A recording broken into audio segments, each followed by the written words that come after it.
What if death wasn't the end? What if it was just a doorway and someone was already waiting for you on the other side? For thousands of years, long before modern religion, science, or psychology tried to explain what happens when we die, the ancient Egyptians already had an answer. A god with the head of a jackal, wrapped in black mystery, standing in the shadows between the living and the dead. He didn't just rule death, he guided it. He protected the souls, judged the hearts, and guarded the tombs of kings and commoners alike. His name was whispered with awe, Anubis. But what if everything you think you know about him is just the surface? Because behind his silent, intimidating presence lies one of the deepest, most sacred philosophies of the ancient world. Something so profound, it still speaks to us today. And in this video, we're going to uncover every secret, every layer, the truth the sand tried to bury, the god the dead still call out to. Welcome to the journey into the realm of Anubis. To understand Anubis is to understand the very soul of ancient Egypt. This was not a civilization obsessed with death. They were obsessed with what comes after. The Egyptians didn't fear death the way modern society does. They studied it, honored it, prepared for it like one prepares for a royal journey. And at the center of that belief stood Anubis, not as a punisher or destroyer, but as a protector. He wasn't just another god in a pantheon of powerful beings. Anubis was different. He didn't demand sacrifice. He didn't wage war or sit on a golden throne. He walked silently beside the dead, cloaked in mystery, yet always present. He made sure that when your body decayed, your soul didn't. And that wasn't just religion, it was spiritual science. Long before Osiris rose as Lord of the Underworld, it was Anubis who watched over the realm of the dead.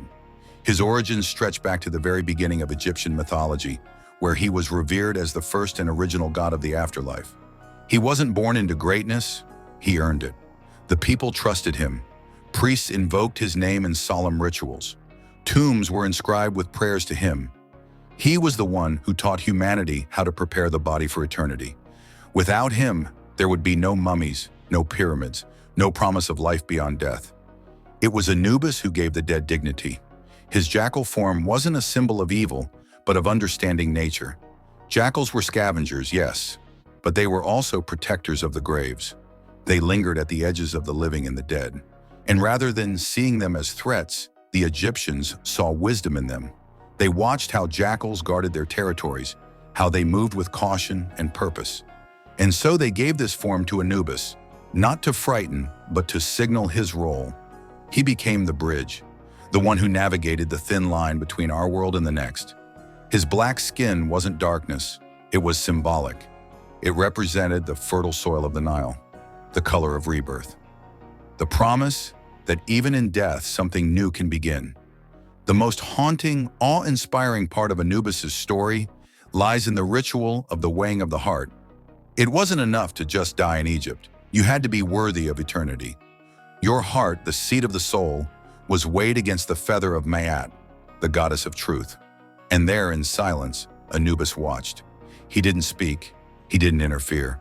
He held the scales and waited. If your heart was heavy with sin, with lies, with guilt, it would sink, and your soul would be devoured by Ammit, the soul eater. But if your heart was light, if you lived with truth, you were free to pass on. That judgment wasn't cruel. It was fair, balanced, and Anubis was the only one trusted to do it. Can you imagine the stillness of that moment? The eternity hanging in balance, and a jackal god, eternal and cold, staring into the very truth of your being. Anubis wasn't confined to temples.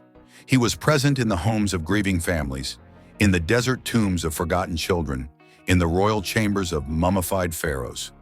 Priests would wear Anubis masks during embalming rituals, believing they were channeling his divine presence.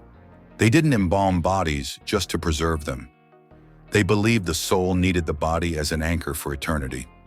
The rituals weren't superstition, they were spiritual technology. Every wrapping, every incense, every chant was a map guiding the soul through the treacherous journey of the Duat, the Egyptian underworld.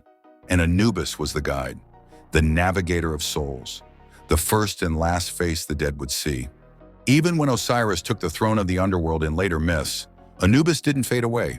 He became the guardian, the enforcer of sacred law, the silent executor of justice. He watched over the tombs of kings and the humble graves of farmers. To be forgotten in Egypt was to die a second death, and Anubis prevented that. He kept names alive. He kept memories intact. He ensured that the soul would be remembered in eternity. He didn't need prayers to grow stronger. He needed silence, respect, presence. That's why his name endured through invasions, plagues, and time itself. As the centuries passed and new religions rose, Anubis remained in the shadows. In Greek times, he merged with Hermes to become Hermanubis, the god who guides souls. In Roman lore, he was feared as a mysterious Eastern deity, and in today's pop culture, he appears in video games, movies, novels, but always misunderstood. He's seen as a god of doom, of punishment, but that's not who he was. Anubis was not a bringer of death. He was a healer of it, a protector, the last friend of the soul. And the deeper you go into his mythology, the more you realize Anubis isn't just a god. He's an idea, a whisper of something greater, a promise that no matter how alone you are in your final moments, someone is still watching, that the soul matters, that death, no matter how cold, is still sacred. In a time when people fear death, avoid it, deny it, Anubis invites us to face it, to honor it, to walk beside it without fear. Think about it. A civilization thousands of years old with no modern science, no digital tools, no psychological textbooks understood grief better than we do today. They created a god who didn't just rule, he listened. He didn't scream, he stood silent. And in that silence, there was power, peace, eternity. That is the real story of Anubis. Not just a jackal god, but the soul of death itself. Now tell me, if your heart was placed on the scales today, would it balance against the feather? Would Anubis let you pass, or would the truth weigh you down? Let me know what you think in the comments.